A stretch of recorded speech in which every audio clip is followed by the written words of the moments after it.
And maybe to sum it up in one small question, what are the challenges that you have with starting up a broker? The most difficult challenge is to form a really good team, to find the right partners. And this was our first startup, so it was very hard to know if the partners we brought in the team were the right ones. So in the beginning we were 4, in the middle of the project we were 3, and in the end of the project we were, I will say, 2, and 1 was working remotely, so he was not there with us. So finding the right team is very, very difficult, and you need some people who are not scared to fail. You need some people who are resilient. You need to have some people around you who are not scared to try new things. And the team should have this tenacity. Otherwise, you cannot achieve your goals.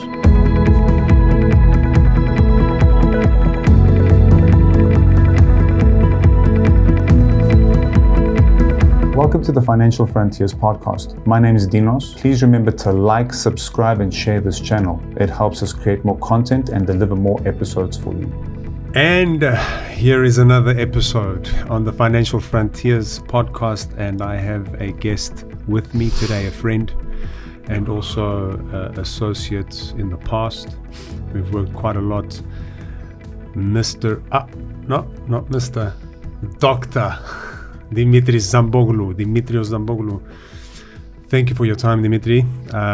Looking forward to having a conversation over here. Please introduce yourself. Let's get into a conversation on fintech, financial related topics, startups, I guess crypto. Let's talk about expensive watches, all the things that you know well. So let's go. Please introduce yourself. Thank you very much for inviting me at your podcast. My name is Dimitrios Zamboglou, and I've been in the fintech industry for a while now. I also have a lot of experience in online trading, and I'm one of the few guys who actually enjoy working and learning a lot about the industry and doing, I will call it the whole 360. From reading to teaching to applying to mentoring and to making companies succeeding. So let's start from the beginning, Dimitri. And many people call you Dima. I call you Chief. The reason I call you Chief is the Americans calling me Dimi. Dimi. So the name is changing every couple of years. The English word Jimmy, but I don't know if anybody calls you Jimmy. Me, Chief, but on the podcast I'll call you Dimitri. So let's go back to the beginning days. You do have the 15 years or more plus experience, I believe FXTM. Let's go from your studies through what your beginning days. Maybe let's start after the army, or maybe somewhere in between high school. So I decided to study in the UK. As a young boy, I wasn't really sure what to study. So I selected a university that offered a joint major. So I had the pleasure to do 2 majors. So I studied electronic engineering and computer science. I will consider myself as a really good engineer. I was ranking in the top ranks of engineering, but when it came to computer scientists, I would say I was average. Maybe the reason behind all of this is how the system works in Cyprus. So the introduction of computers was not part of the curriculum in Cyprus. After finishing my master's in engineering in Lancaster University, I decided to go to London and pursue a master's in shipping, trade and finance. This shipping is a little bit known in the circles in Cyprus and in Greece because it allows you to transition to finance, but also have the experience, get the teachings and get some practical experience in shipping and transportation. So after finishing my master's there, I was employed by a retail broker in the UK called Spreadco, and I joined there as a dealer. So risk managers or market makers used to be called dealers at the time. Then after a short time there, I was recruited to come a little bit closer to the square mile. So I joined a company called Schneider's. Now Schneider's is sold to Marex. And there I was a prop trader, something that I really enjoyed doing. So after finding my feet in London and moving closer to the square mile, which is the city of London, I got a lot of opportunities, and I had the opportunity to join a company called Alpari. Now Alpari is transitioned and is called Exinity, so the Exinity Group. There I stayed a while, almost 4 years, so I grew in the ranks of risk management. At the point in time, I used to run the risk committee. We used to have an office in the UK, a regulated office in New York. We used to have also an office in Moscow, an office in Kazan.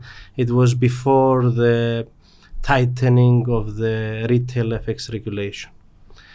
After a while working there, I got the opportunity to join their biggest competitor, Forex Club at that time. Now it's rebranded as Libertex. And I grew in the ranks to be one of the youngest chief risk officer in the industry at the age of 30. So there I got full hands experience in what is a management team, how to create processes. We built an enterprise risk management system there.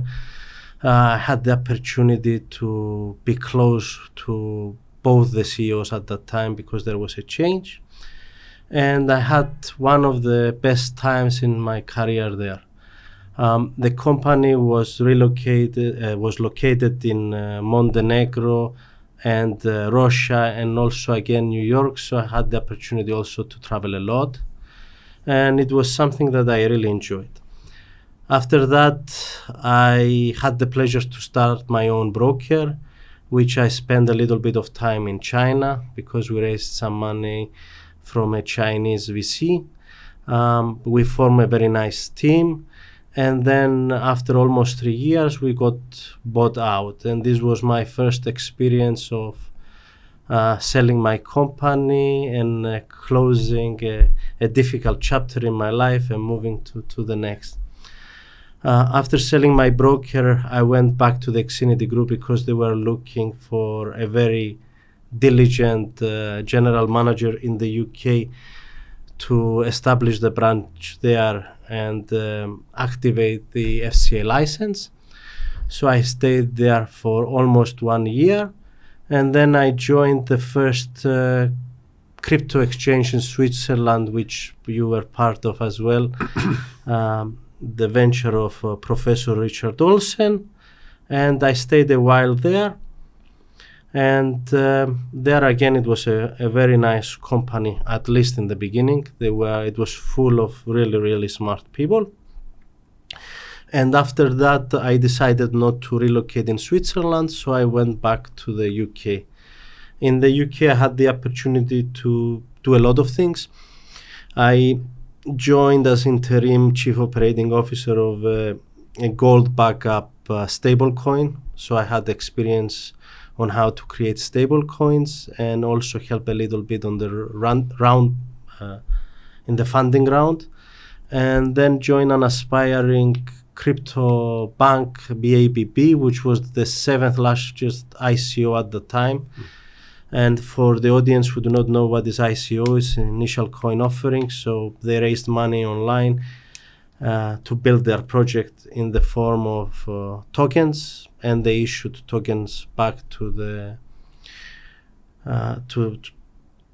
people who actually invested in the company. Then stayed a while there. Then there was COVID. The company was affected. and I was headhunted by CFI, and I got the opportunity to move to Dubai. During COVID times, I think Dubai was one of the friendliest, the most organized places to be. So I had probably the best times of my career working in CFI. And then because of many reasons, after almost 2.5 years, and some of them have to do with family issues, I moved back to Cyprus. I was appointed as a CEO of a group that I knew from before, because some of them were in the board of directors of Libertex, and stayed there for almost 1.5 years. And then the owners decided to buy me out. And then I sold my stake there. And for a while I was taking a vacation and breathing and trying to find my next step. And now I got the opportunity to join one of the most interesting American-based company in the crypto institutional space, BlockFi, where I have the opportunity to run the UAE as their general manager. So you're going back to Dubai now? I'm going back. I will say I am there. So, but I never actually left Dubai. I was always back and forward to Dubai. So I still have an apartment there. I still have a lot of things there. A lot of my friends are there. So I never left, to say that I have fully relocated back to Cyprus. So part of me knew that I was going to return back to Dubai. So that's quite a rich, let's call it, background. Different positions, working up the ranks in this industry, getting to that C-level, let's call it, role in different reputable brokers that exist in the industry, having your involvement in crypto, so ICO, how that gets set up, your startup, so starting up your own brokerage and then selling that off. So I'd like to hear your journey there, and we'll get into that. What I regard as quite a volatile industry, right? These positions that exist, especially when you get to these high-ranking positions. I mean, there are only so many brokers, and even more so limited seats that are available, and especially with the established ones, those positions are hard to get remove. So different challenges, I guess, in your career. One is obviously landing a position in a reputable company that's limited. This is one of the hardest things to do, to join a very reputable company. Before we get into the challenges of that, because you did mention you were on a vacation, let's call it, but at the same time it's a time to breathe, but at the same time is what do I do with my career? You still got a lot of years ahead of you. There's 20-30 years. So I want to talk about the brokerage you started up and why China. Let's talk about that and your challenges there. How did you get started? What were your biggest challenges? What was the level of success, your exit? And maybe to sum it up in one small question, what are the challenges that you have with starting up a broker? The most difficult challenge is to form a really good team, to find the right partners. And this was our first startup, so it was very hard to know if the partners we brought in the team were the right ones. So in the beginning we were 4, in the middle of the project we were 3, and in the end of the project we were, I will say, 2, and 1 was working remotely. So he was not there with us. So finding the right team is very, very difficult. And you need some people who are not scared to fail. You need some people who are resilient. You need to have some people around you who are not scared to try new things. And the team should have this tenacity. Otherwise, you cannot achieve your goals. So when there was a a change of structure in Forex Club, which is now called Libertex. And the CEO of that time, Vladimir Kozlov, left. A lot of the people of the management team has also given the opportunity to exit the company. So I also exited the group, and I understood that Libertex had also some really good talent. So I took some of these people and set up our own broker. So we had some money saved on the side, and we launched a fully, I will call it, automated broker at that time, because AI wasn't a buzzword at that time. We formed a very nice team, and we built our back office, we built the front office, we started working with agencies, we got our payment systems, our trading platforms, our liquidity, and then we were looking for more funding. So what we did in Cyprus, we applied for the SAIC competition and we came second. And we used that as a very big publicity in the events that are across our industry, the retail Forex industry. And we went there and we met some interested parties. And one of them was a guy that was located in China. And he decided to invest in our company. So our initial investments was done by this person. So he sent me my ticket. I flew to Singapore. We met in a resort. We agreed, and then I came back to Cyprus and talked with my people, and then we started working with him. Because they wanted more control, so then we had to relocate many of the operations to China. As you can understand, the operations were everywhere in the world. They were not in Cyprus. So the management team was in Cyprus. So we started relocating the operations that we were set up remotely, and then he wanted also the management team to move to China. So with a lot of convincing, we moved there. It was very tough because there's a different culture there.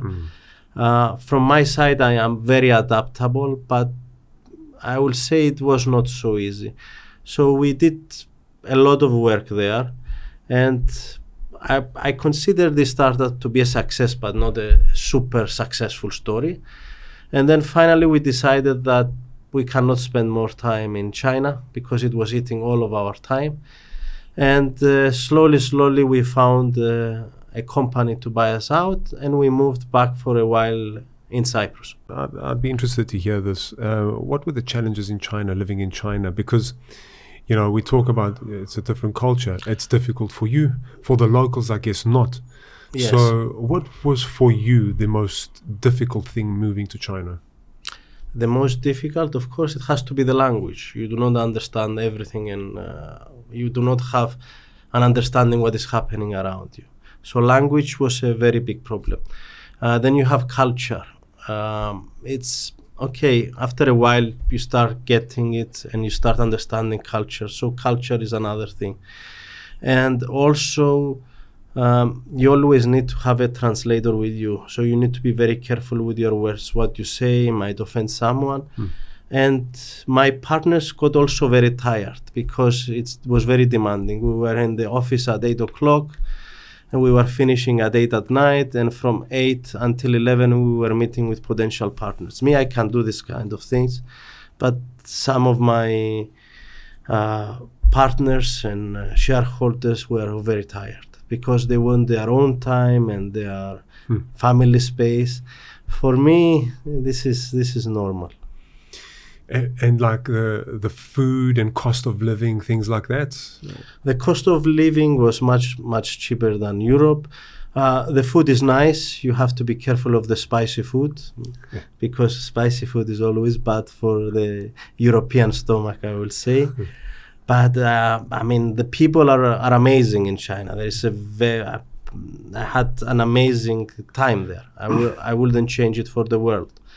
But it doesn't mean that it's not tough. I would say it's similar than getting someone who has lived all their life in America to relocate to Cyprus. Of course, it will be a cultural shock in the beginning. Sure. It's a lot of things. It's what, to relocate anywhere that is a completely different culture. I mean, for anyone, you got to be adaptable, an adaptable person that adapts easily to new environments.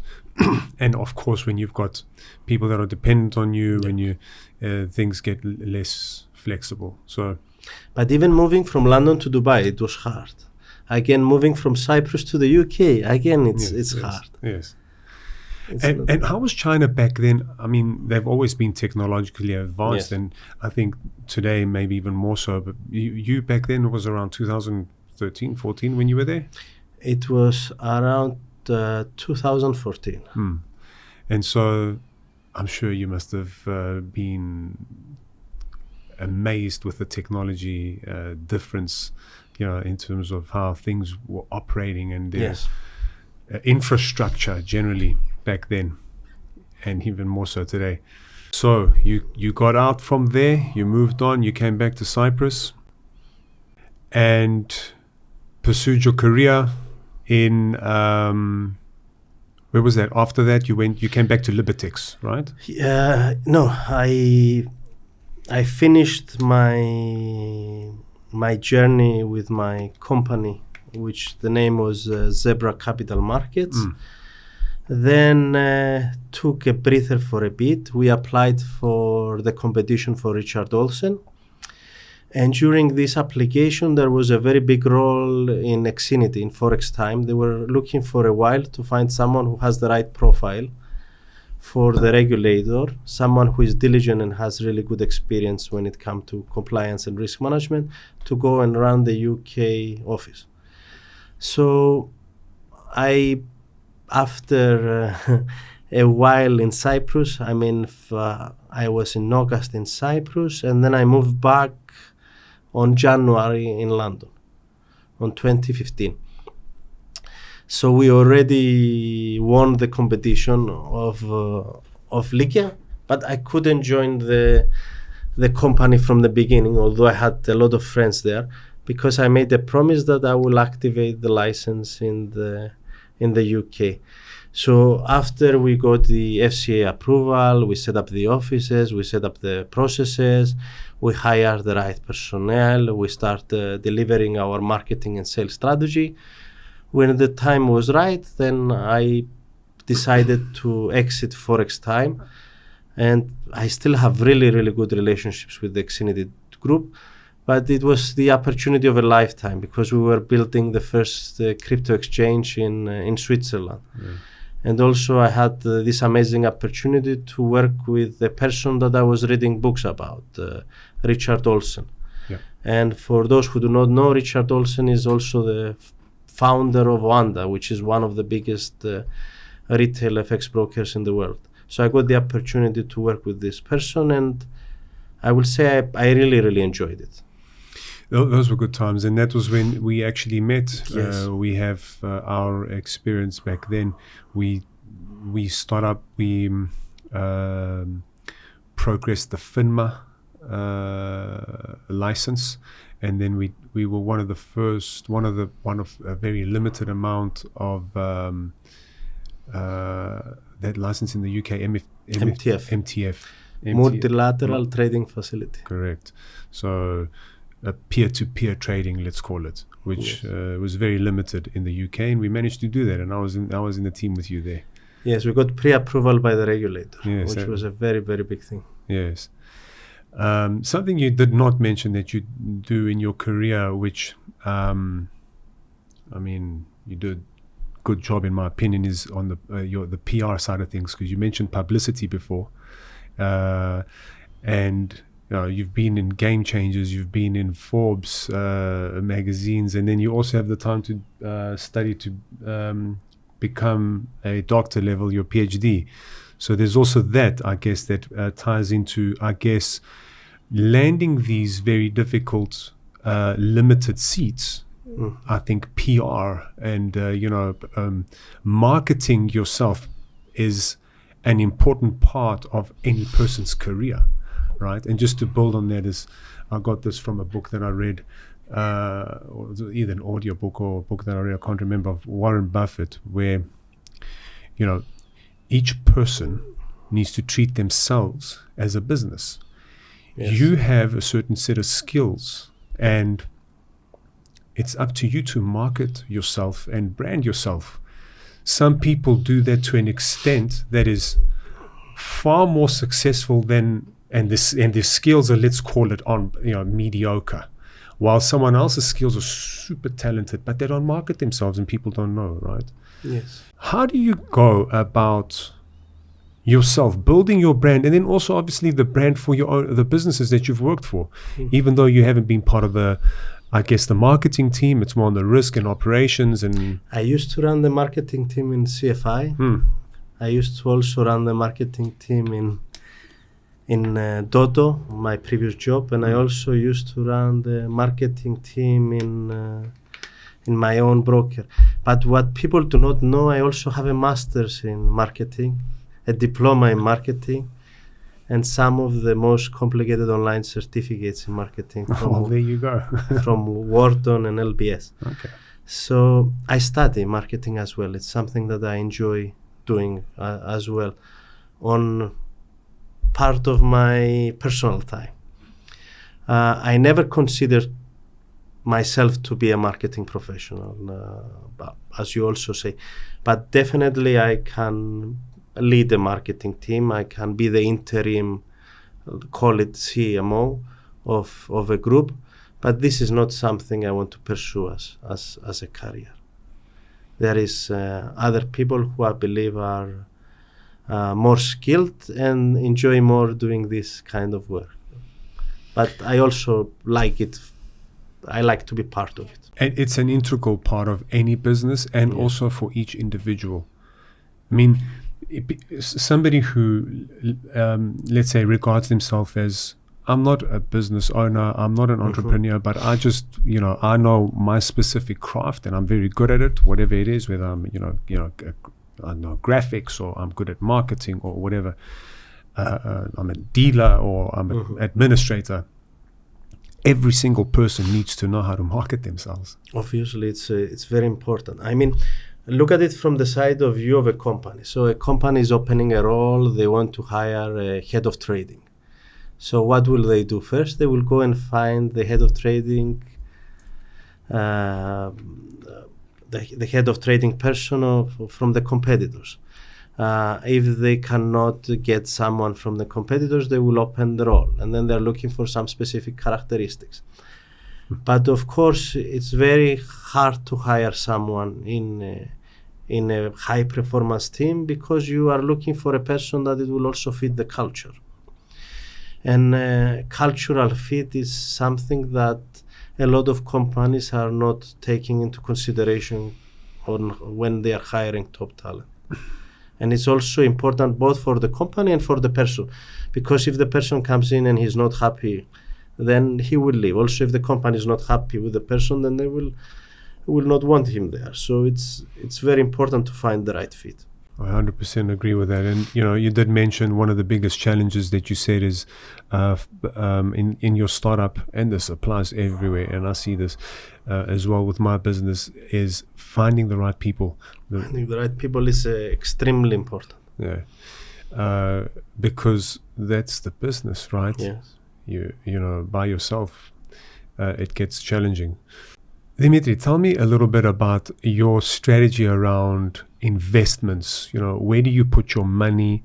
Where you've got involvement in crypto. You mentioned that you've were part of the dealing team at one of the positions. You said prop. You were part of the proprietary trading. I used to trade in the past as well for a living. For a living. So I mean that the performance of your job was based on how well you were as a trader, and that's, I think you can give the audience here some incredible insight here, at least from your perspective.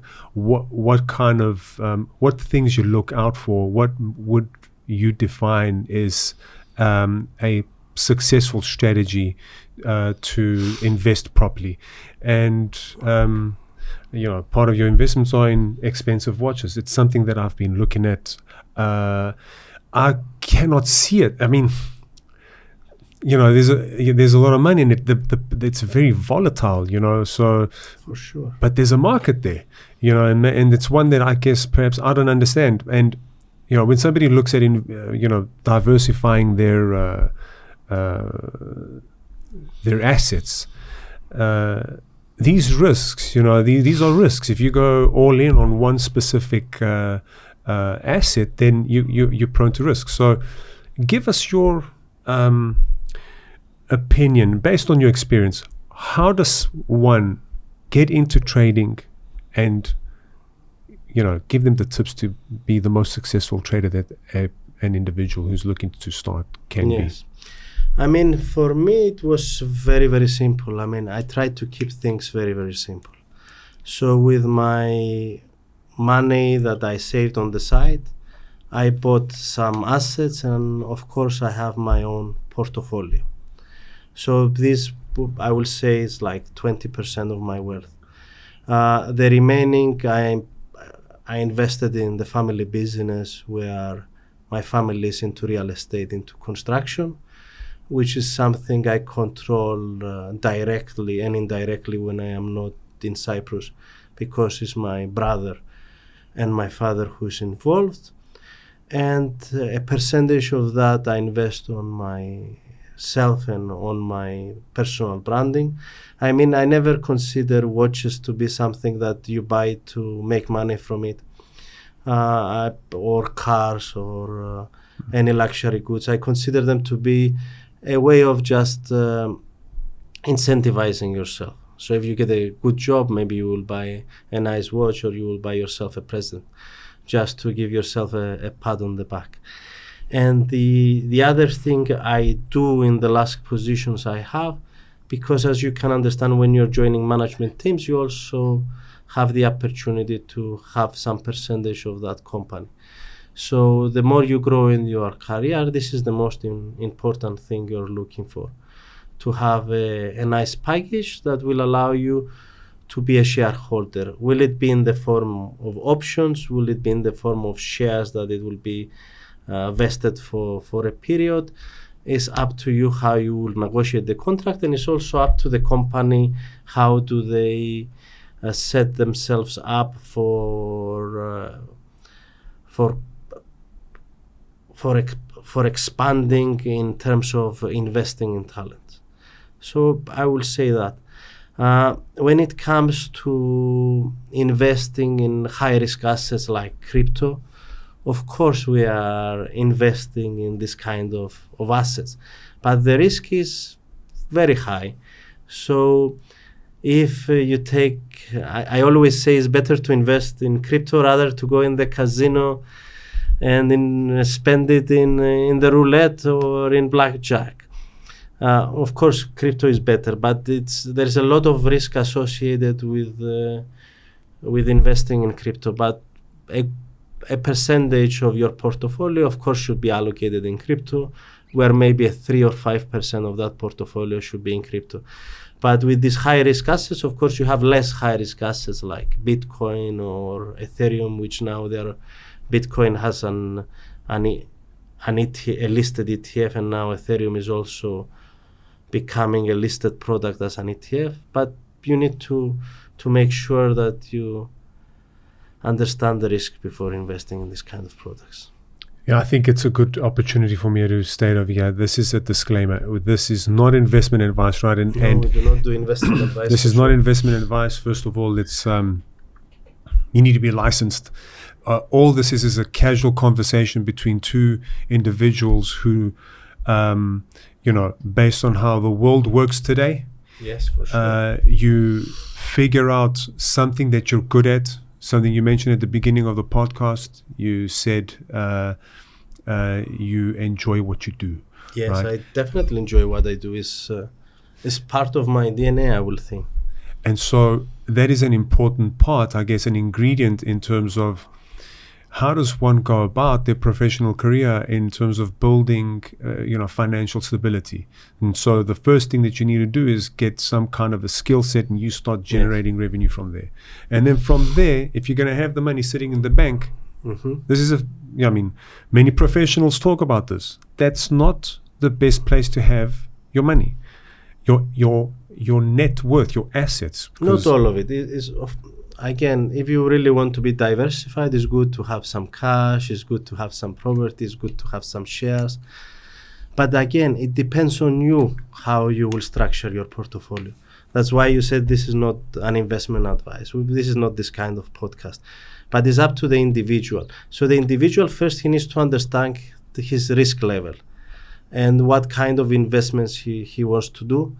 And it's, of course, very important to allocate a percentage on his own brand, as you mentioned, because without educating himself or without motivating himself or going to the right conferences and enhancing his understanding on his field, how is he going to grow? It will be hard, be almost impossible. Of course. Exactly. You need to figure out a way to generate that fresh money, let's call it. And then from there, what you do and how you diversify. The things that we talk about on this podcast are just ideas. Each person needs to dig in and figure it out. Just as we all do, in our careers. So let's talk about BlockFi a little bit. You started there a month ago, right?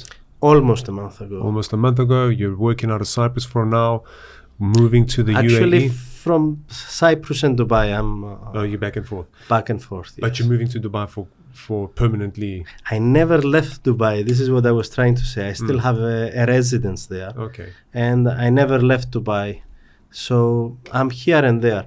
But in the back of my mind, I always knew there will be a time that I will return there. So I will spend more time in Dubai. Time there. Yes.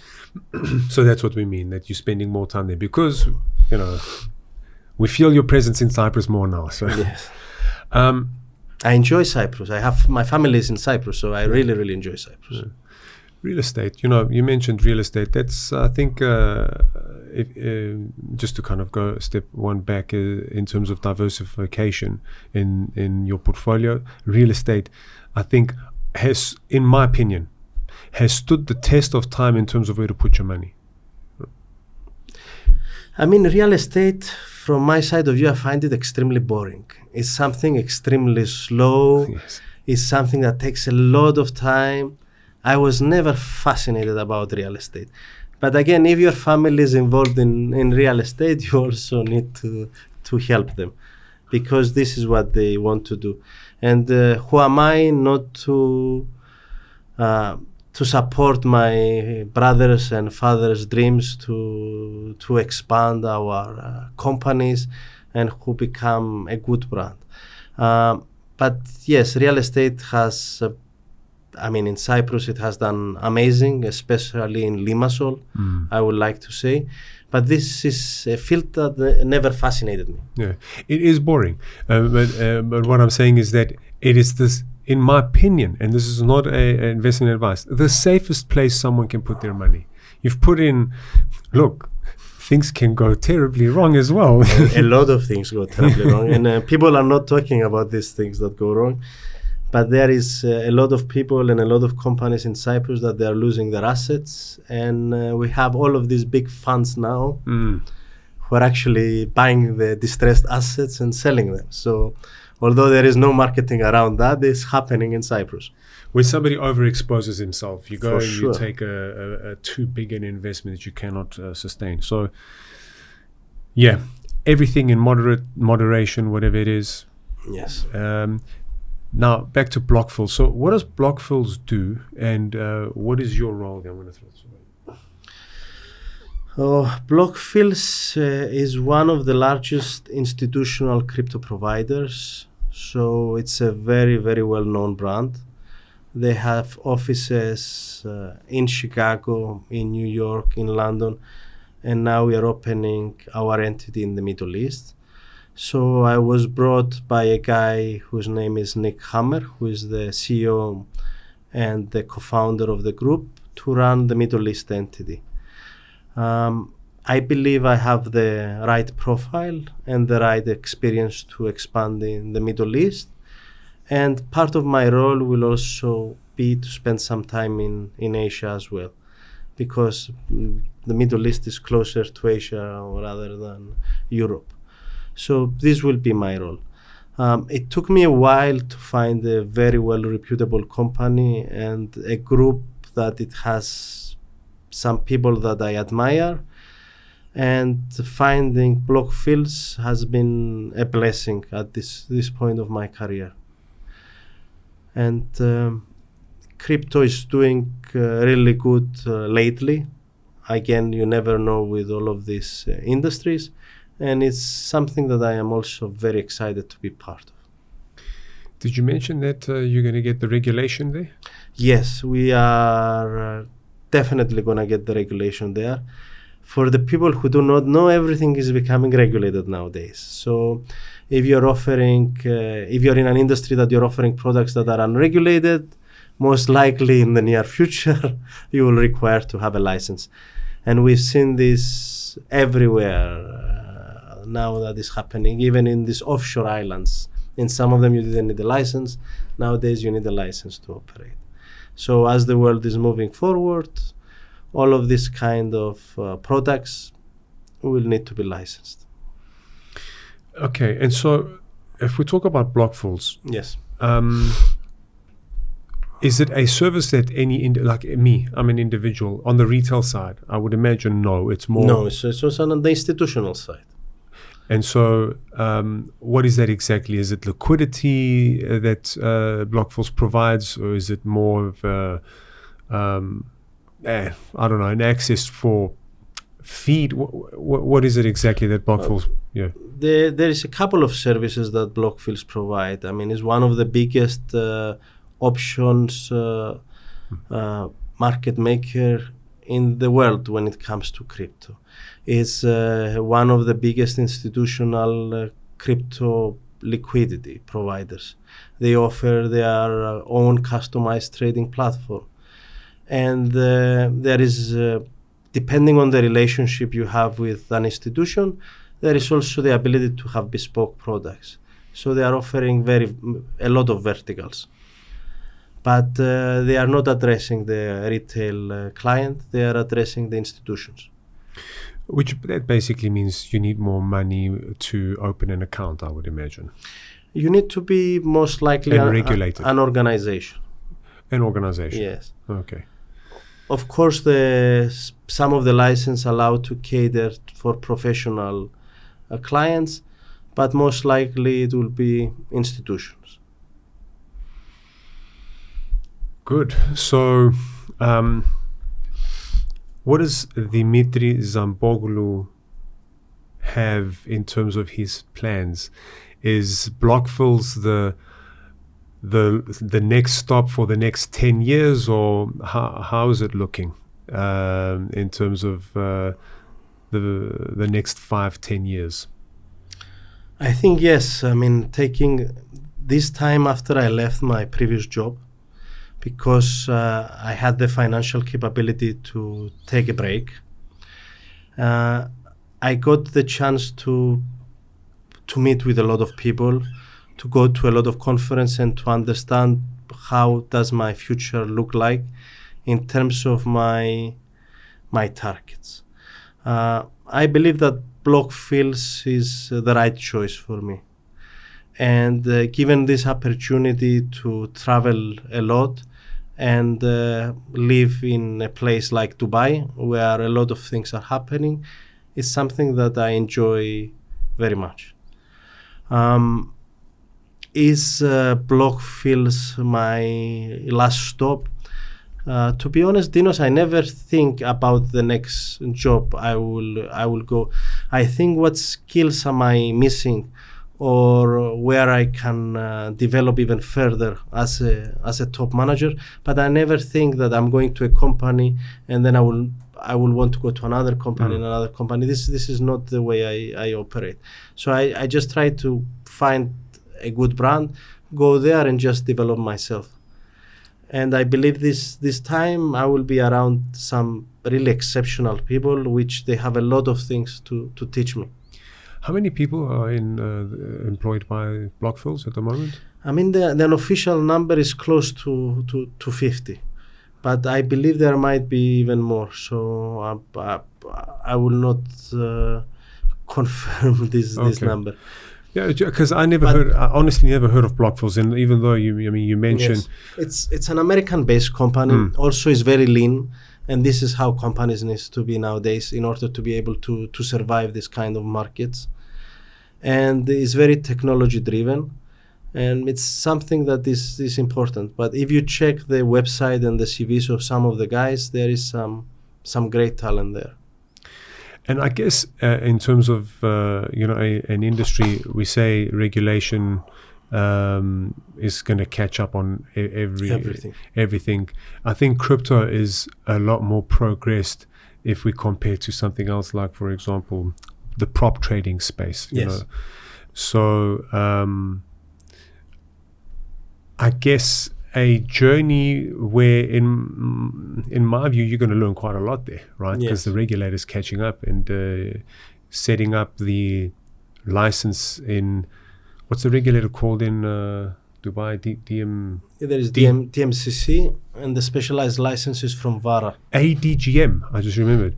ADGM is in Abu Dhabi. Abu Dhabi, okay. ADGM is in Abu Dhabi. There is a couple of regulators there. You have the DIFC, you have the DMCC, you have the ESCA, you have many regulators there. But everything falls under VARA, which is the Virtual Assets Regulation. And Dubai and the UAE have been very progressive in this space. But again, there is rules in place where companies need to follow them in order to avoid some of these unfortunate scenarios that we've seen in the past. Apart from the regulator for crypto institutions, what's your view on the talent pool there? So, I mean, I've recently made a move in expanding my team. I've got 5 people out there now. Yes. And I must say it was a lot smoother for me there than it was here, than it is here in Cyprus. And so, what's your take? Because you've been been in Dubai 2-3 years, whatever it is. So you've got some feedback there. What's the talent pools? I mean, it depends who you're looking to hire.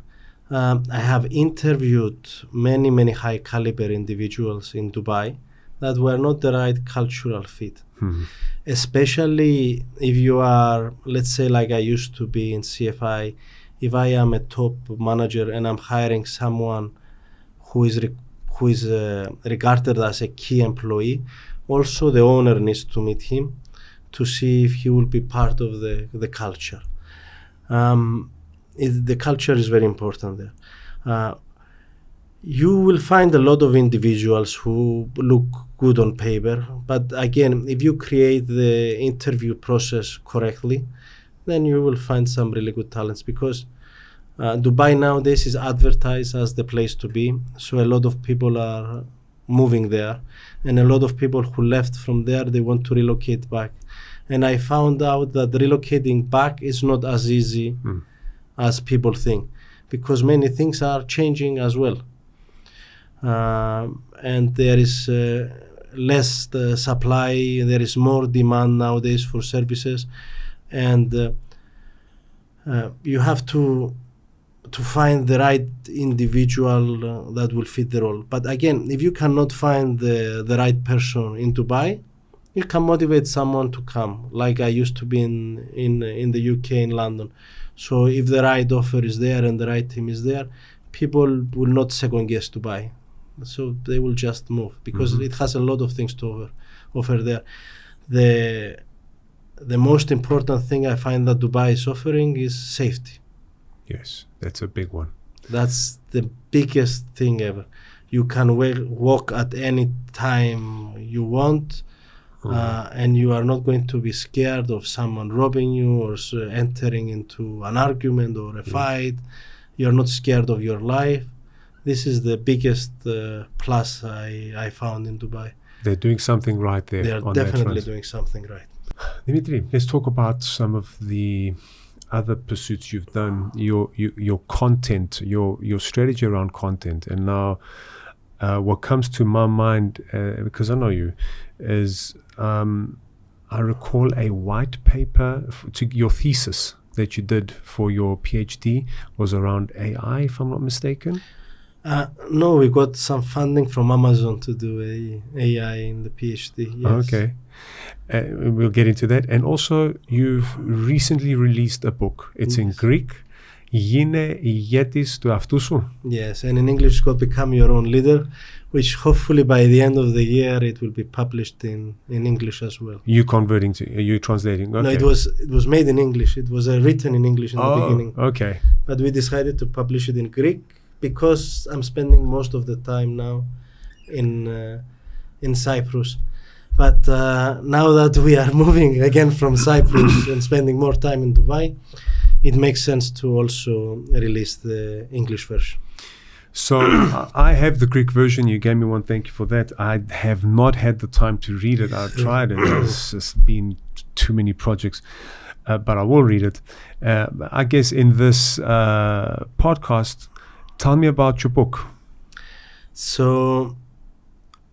I wrote a very, very light book, which everybody can read.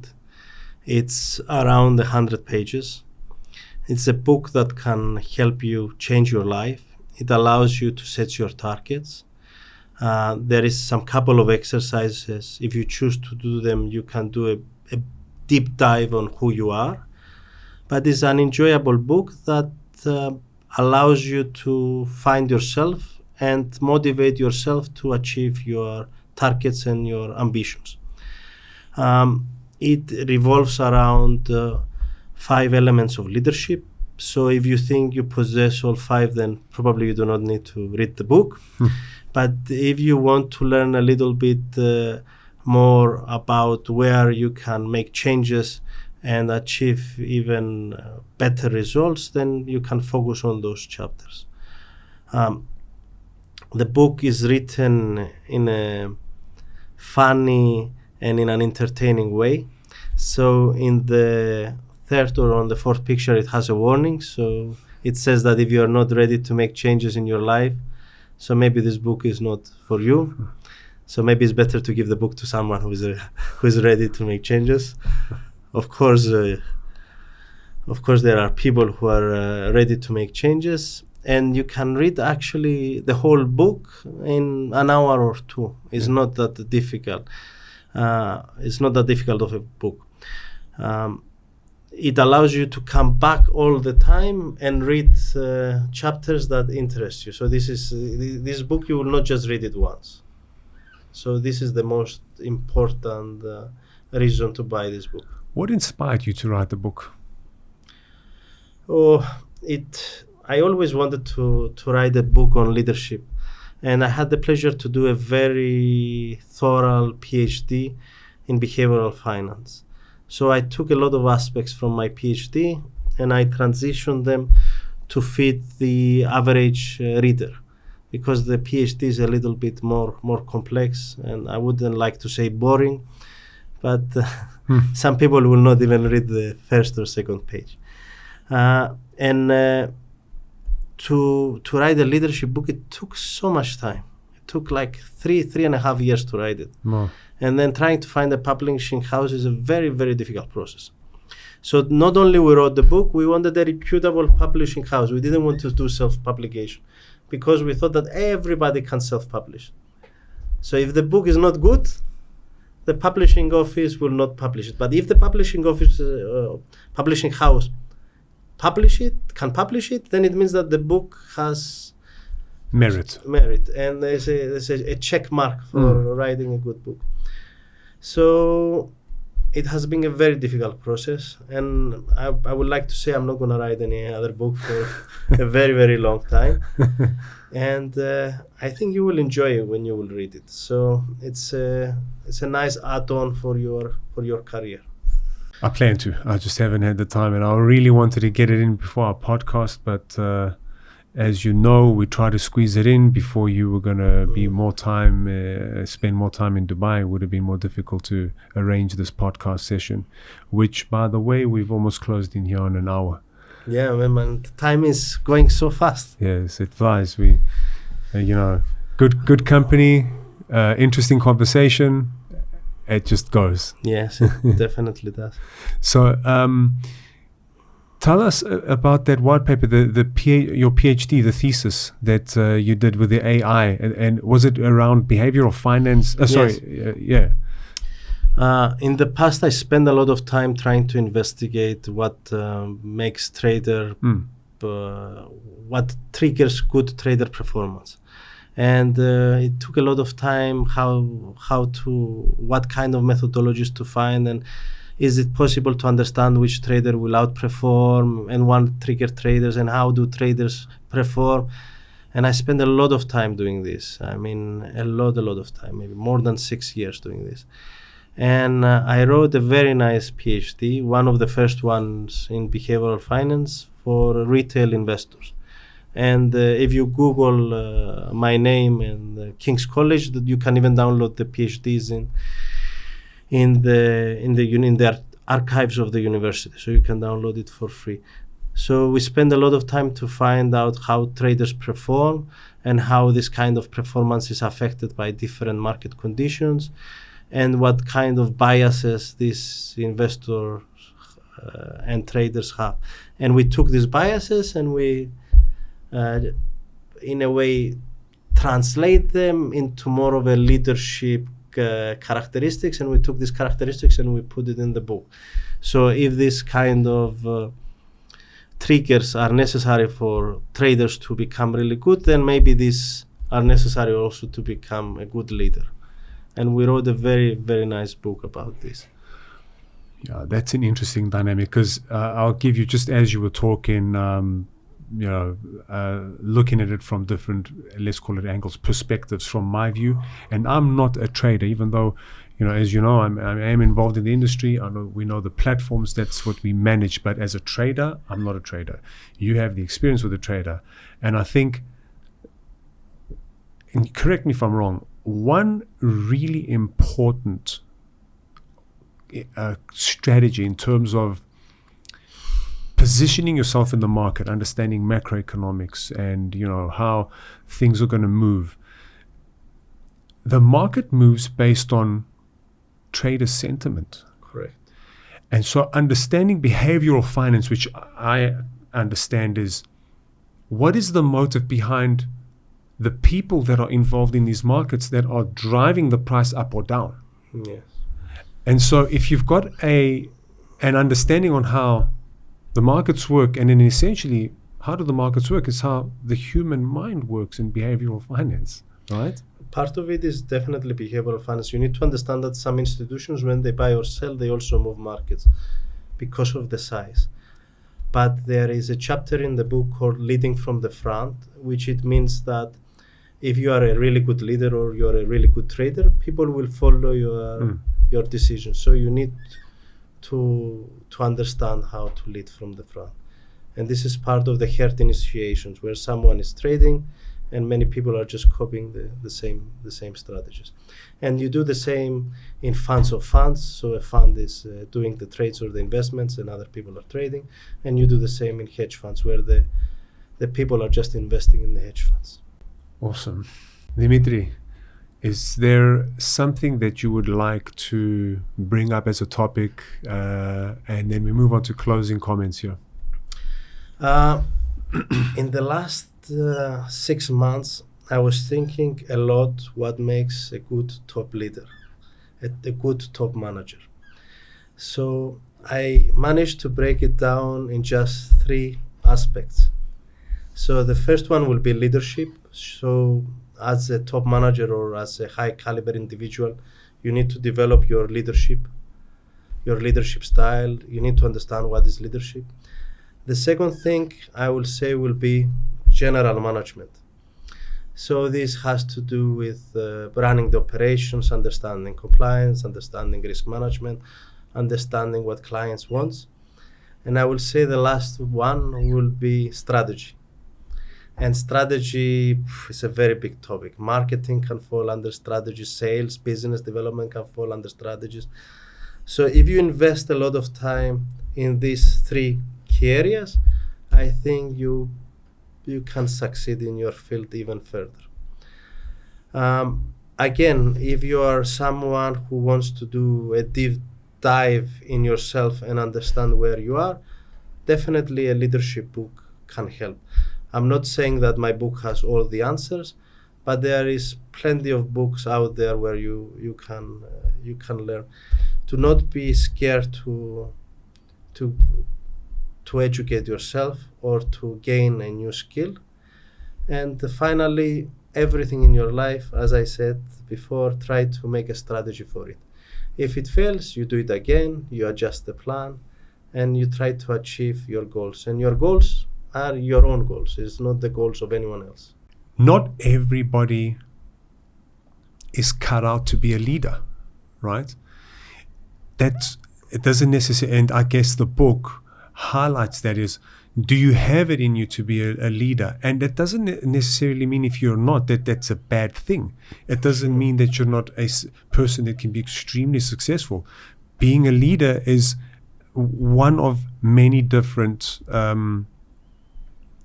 roles, I guess, that exist in any organization that is required. And you can't have an organization where everybody's a leader, because then there's no direction. For sure. How does that ship sail? So, you need thick skin. Yeah. Yes, for sure. And you shouldn't underestimate people. I mean, if you have a family and your wife is spending a lot of time in the house, and who is the leader of the house? It's definitely not you. Exactly. And then there's different areas, right? Different areas, for sure. Of, where somebody takes the front and leads. And the dynamics play a role there, right? The family dynamics, the things change. People's psychology changes. It's a complex one. So I guess in these 6 months that you've had time to think, you got into creative thinking, let's call it, around the topic. I had the opportunity to do a small tour with my book, and my book is doing good, I would like to say. It's now a bestseller in Cyprus and in Greece. It's not like a bestseller in Amazon, so I didn't write the Elon Musk book, but it's doing okay. But what I got the opportunity to do is join a lot of events and talk with a lot of caliber people. And I understood that if you have a plan, it always helps. Even if the plan fails, having a plan, it helps because it puts your mind at ease. And this is what people need to do. They need to understand what they want, and then they need to form a plan in order to get it. And to not afraid to challenge themselves. To become, and this is in the last chapter of the book, to become a recognized leader, it's many aspects you need to have. And it is very important for you to want to do changes. If you're not going to do changes, then you will not move from A to B, which is very necessary for anyone to do so. But also we need to understand that people are sensitive. Now you cannot go and say to someone, you're not a leader, I am a leader. It takes self-motivation to make changes in your areas of thinking. It takes, as we said before, tenacity, and it takes the willingness to accept that you will fail. Because okay, some people get it right from the first time, but most likely you will not get it right from the first time. Yeah. And you are like me. We started a couple of businesses. Some of them succeeded and some of them failed. But of course, it will have been an amazing story if the first startup we started had became a billionaire's dream. Well, let me tell you something. A true success. I'll give you a different perspective here. We speak about failure, right? Yes. And it's been given the perception of it is wrong, in my opinion. Failure is not failure. Failure is a learning step. For sure. And if you had to tell me, right, today, knowing the learnings, right, and let's call them failures. I don't have a problem with that. So the failures that I've been through to get to the point where I am now, where there's some failures and then there's some successes, I would feel, I do feel a lot more comfortable with the position that I'm in today versus if I had to, by some lucky strike, start up, not fail once, and smack a successful business. Because then, how did that happen? It was lucky. Timing is very important. Timing is important. But what I'm saying is that there weren't learnings along the way. You got lucky. Let's just say, would you be able to repeat that? Chances are slim. So these learnings just build the right foundation for sure. Any time you start up something new. It's rinse, repeat, and now you've got all of this knowledge from the failures, let's call it, in your past that you won't repeat, and your chances of success on every new venture, new project increases. Yes, I agree. So, and then again, people, when they fail, they take it bad, they take it too hard. They're like, oh my, maybe I'm not cut out for this, or just wipe the slate clean. Dust yourself off. You go on. You try again. Right? Yeah, it's hard to. I mean, they say after a tall mountain, there is not another tall mountain. Yes. It's like the cliff. But the idea there is to jump from the mountain to the other mountain. So you cannot walk. You need to do the jump, and it's very important to be ready. So you need definitely to challenge yourself, and you should not stop. 100%. Yeah. I mean, the minute you stop, you've defined the conclusion of whatever the status is at that point. Exactly. You should be your biggest fan is your own self. Yep. Yes. And you should be ready to cheer up in the wins, and then I wouldn't say cry in the losses, but take yourself. Yeah, because I mean, there's also the flip side, right? Yes. If you get overconfident, like, look at me, whatever. Yes. Things change, right? A lot of things change, especially with overconfidence. 100%. Yeah. I mean, I try and stay humble. I mean, and it's not to say like I've smacked the super successful whatever it is, but I'm doing okay. The thing is, what I wake up every day. Many people in my position, or say in your position, even would say, "Oh, I'm financially stable. Okay, I can kick it back and raise my legs and sit and chill." But that's when your downfall starts. Because I wake up every day and I think to myself, what are my vulnerabilities that could end me? Like, what are my vulnerabilities in terms of business, in terms of whatever? And it's just this constant internal challenge, right? That's what it is. For you to survive, you need to have these risks in your mind, but at the same time staying optimistic. It's a pull on both ends. Yeah, consistently. You have to be optimistic because you are the hero in your story. You have to be very, very optimistic, and also, as we said before, you will not succeed in all of these dimensions. So if you fail in something, you should be ready to pick up the pieces and start again. But yes, if you are doing a sort of a risk profile of what can go wrong, then you have to have a mitigation plan. If you stay in just the risk analysis, then you're gonna go nowhere. I used to say in the past that every problem has a solution, but if you do not take action, you still stay in the problem. Correct. And I say every problem has a solution, at least one solution. Many problems have many solutions. And then you need to find out which kind of solutions you need to follow. Best suits you as well. Best suits you. And then if you do not take action, then you still are in the problem. So action is also very, very important. And you have to take action. And then, also what comes into play here is knowing yourself and understanding the action that's required are you cut out to do it, and don't burn yourself out? Oh, I saw something really funny 2 or 3 days ago. It says you have to break the limits, you have to break free. I agree, but still you should know your limits. Yes, because if you reach a point where you say, that's it, I don't care, I'm stopping. But it's a choice. If you know your limits, you can break them. But if you break them without knowing your limits, this is a very, very big problem. Yes. This is a very, very big problem. Yes, exactly. You should be aware that here is your limit. That's my limit, and I'm willing to push it to that point. I'm ready to break them, but you know where is the limit. Yes. Because who will be accountable for this? It's you. Yes. It's not going to be your brother, your father, your co-workers, your wife, your girlfriend. It's going to be yourself. So if you take this kind of actions, you need to know who you are. 100%. And each person does their own thing. I mean, I can speak about myself, right? I know what I've signed up for.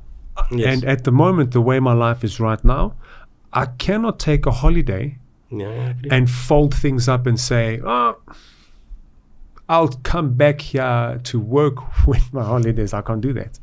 And, this comes with compromise from my family, my children, my wife, who accept that. And I love that, but at the same time, also, I kind of feel bad about that. But, it's just the way life is. You got to know what you signed up for.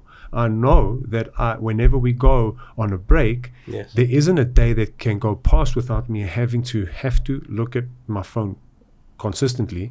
For sure. It's just to catch up, whatever it is. And also, in some cases, allocate 1-2 hours in the day. That takes out the time from that, that personal time. But not only that, Dinos, just put yourself for success. If you know you're going to go in a holiday with your family, buy a laptop where you can carry. Yes. Buy something like decent where you can work easily everywhere. Okay, if you go, let's say, to Dubai, buy a Dubai SIM card where you can put in your phone so you will have access to everything and you can make the calls.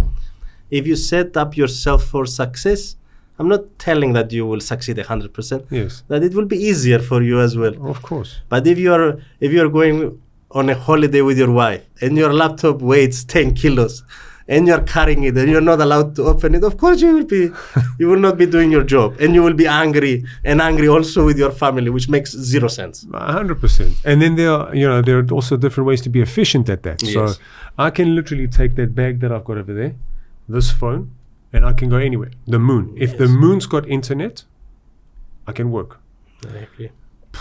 And then there's eSIMs. I don't even need the local SIM card. I'm set up. 72 countries, different countries. That's the best. So 100% I agree. So to set up yourself, since you have signed up, in my case, I'm speaking about my case now. I've signed up for this 24/7 lifestyle, but at the same time, I've also signed up for. I've got a family that we need to spend time with, and it's not. This is life, so accept it, and then we move on. And if it's a situation that let's say for me, it's okay for now. Like you said, you were okay in China. For your partners, it wasn't. You were more flexible. Yes. You were more agile to that environment. For me, I'm agile to this environment. If I see that it's taken up too much, maybe later, then you make your adjustments, you make your plans, whatever it is, to get yourself out of that situation. But I guess the conclusion over here in discussing, and this is just the same sentiment across all these podcasts that I have is. And nothing's easy, right? If it was easy, then everybody will do it. Yeah, and so life, whatever it is, whatever goal you have, it obviously depends on the goal, but there is work required, and you need to push through the challenges, absorb and learn from the failures, get up and just keep going and learn and go. Yes. And at some point, and important is enjoy what you do. It's the most important thing, to enjoy what you do. And you are similar like me. You enjoy working and you enjoy your job, which means that we found out that this is the thing we like to do. And not a lot of people in this life find the thing they like to do. So we're definitely in the right field. And if someone is not in the right field, then I suggest probably he will never find happiness. So try, experiment. Yes, it's extremely important to try to make things that you enjoy. And many of the companies, people like to work there because most of the employees there are their friends, and they enjoy being around their friends. And it's also very, very important to be around in an environment that you enjoy being around. Dimitri, thank you very much for your time. Thank you, Dinos, for this has been a pleasure inviting me to this podcast. And this is a very good probability that it is the last podcast episode in this studio. So you left the best for last. 100%. So all the next ones will be in. Hopefully everything's ready in the new studio. Looking forward to future conversations. Why not? Thank you for your time, and we'll keep in touch. For sure. Thank you very much. Thank you for watching. I hope you enjoyed that episode. Remember to hit the like button. Comment down below if you have any guests you'd like me to interview and any topic you'd like me to discuss in future episodes.